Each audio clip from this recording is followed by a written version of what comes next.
Bien-aimés frères et sœurs, nous sommes toujours en train de parler sur comment toucher Dieu. Nous avons vu que la première façon, le premier secret pour toucher Dieu, c'est avoir un niveau de foi élevé. Nous avons parlé de cette femme qui perdait le sang. Le deuxième secret pour toucher Dieu, c'est par le genre du vœu que tu fais à l'Éternel.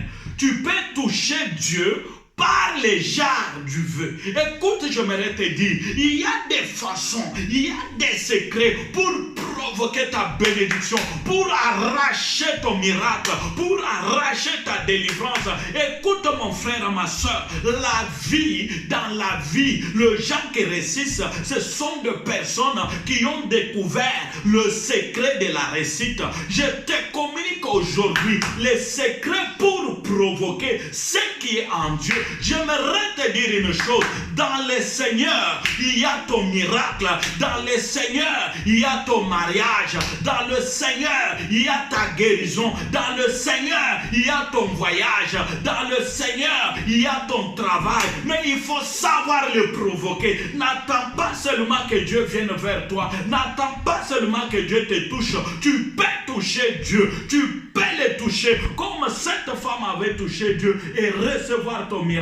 Et la deuxième façon de toucher Dieu, c'est par le genre de vœu que tu fais à l'Éternel. Laisse-moi te dire une chose, un vœu, c'est un engagement solennel que l'on prend de faire quelque chose d'énorme, de faire quelque chose d'important à l'Éternel, de faire quelque chose pour Dieu. Le vœu, c'est une promesse solennelle que l'on fait à Dieu de pouvoir accomplir quelque chose à son honneur, de pouvoir faire quelque chose. Laisse-moi te dire, mon frère, ma soeur, il y a des moments que la prière ne marche pas. Il y a des moments où tu n'as même pas un niveau élevé de foi, mais tu as tout simplement besoin de pouvoir faire une promesse à Dieu, de pouvoir faire un vœu à l'Éternel, parce que notre Dieu, c'est un Dieu d'intérêt. Même dans ce monde, nous vivons dans un monde d'intérêt. Là où est l'intérêt de quelqu'un, la personne veillera à ce que rien de mal n'arrive. Si Dieu trouve son intérêt en toi, il fera tout pour que tu sois béni. Il fera tout pour que tu aies la solution dont tu as besoin. Nous lisons la parole de Dieu dans 1 Samuel chapitre 1er verset 11. 1 Samuel chapitre 1er verset 11. Nous lisons la parole de Dieu dans 1 Samuel chapitre 1er verset 11. La Bible nous dit ceci. Elle fit le vœu suivant. Éternel maître de l'univers, si tu consens à regarder la détresse de ta servante, si tu te souviens de moi, si tu n'oublies pas ta servante et lui donnes un fils, je le consacrerai à l'Éternel pour toute la durée de sa vie, et le rasoir ne passera pas sur sa tête. Mon frère, ma soeur, la Bible nous parle de Anne. Anne, c'était cette femme qui aimait beaucoup la prière. Anne, c'était cette femme qui passait des heures dans la maison de l'Éternel en train de chercher la face de Dieu pour qu'elle puisse concevoir. C'était une femme qui était stérile. C'était une femme qui avait besoin que Dieu la visite, Dieu la touche, Dieu lui donne un enfant. Malgré elle a prié, malgré sa régularité dans la maison de Dieu, rien ne se passait parce que Dieu ne voyait pas encore son intérêt dans les prières d'Anne. Écoute mon frère, ma soeur, quand tu pries, même quand tu vis là, il faut savoir une chose, que Dieu ne t'a pas créé par hasard. Dieu t'a créé pour un intérêt, que tu fasses quelque chose pour lui dans ce monde, que tu accomplisses quelque chose.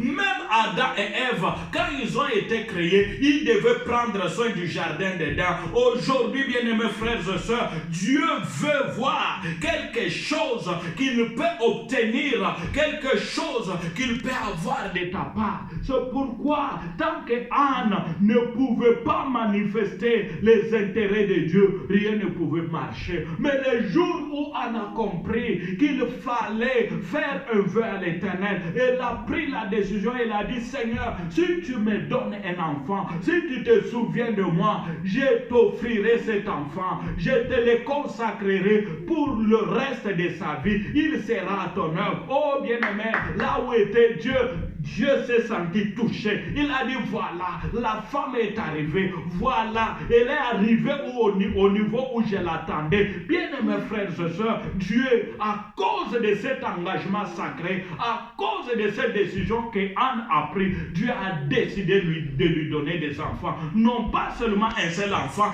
Anne a eu d'autres enfants. Mon frère, ma soeur, si tu veux provoquer Dieu, si tu veux toucher Dieu, pour que ce qui est en lui se manifeste dans ta vie, apprends à faire de vœux, apprends à promettre à Dieu des grandes choses, fais à Dieu des engagements énormes que tu pourras tenir. Et quand Dieu verra cela, il va te bénir.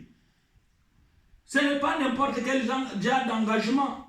Offrir ton premier fils à l'Éternel toute sa vie. Donc il ne peut pas travailler. Vous savez, nous les parents, quand on a des enfants, on a toujours le soir que voilà, un jour, mon enfant, mon fils, ma fille pourrait devenir médecin, avocat, ingénieur, il pourra aider la famille. Mais Anne a dit, Seigneur, cet enfant, il ne sera pas à mon profit, il ne sera pas à mon bénéfice, il sera à ton bénéfice. C'est toi qui profiteras de l'existence de cet enfant. Quand Dieu a vu son intérêt dans la prière de Anne, il a décidé d'agir. Est-ce que là où tu es, mon frère, ma soeur, tu peux prendre la décision de faire une promesse énorme à Dieu? Tu peux dire à Dieu, Seigneur, si tu m'emmènes aujourd'hui en Europe, si tu m'emmènes aujourd'hui aux États-Unis, toute ma vie, je te servirai. Tu peux dire à Dieu, Seigneur, si tu me donnes le boulot, oh, je prendrai 30% de mon salaire pour te l'offrir. Est-ce que tu peux dire à Dieu, Seigneur, si tu fais pour moi ceci, je ferai pour toi.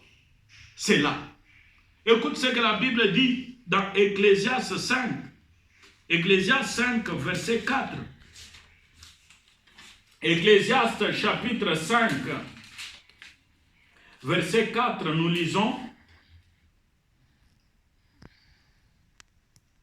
Mieux vaut pour toi ne pas faire de vœux plutôt que d'en faire un et ne pas l'accomplir. Donc quand tu fais un vœu à l'Éternel, il faut l'accomplir. Beaucoup d'entre vous, si les choses se compliquent, c'est parce que vous aviez fait de vœux à Dieu. Vous avez prié, vous avez dit, Seigneur, fais ceci pour moi, fais cela pour moi. Dieu l'a fait, vous n'avez pas fait votre part. Aujourd'hui, Dieu vous demande, si vous voulez qu'il sente votre touche, si vous voulez qu'il libère ce qui est en lui pour vous, si vous voulez que les choses commencent encore à marcher pour vous, honorez le vœu que vous aviez pris.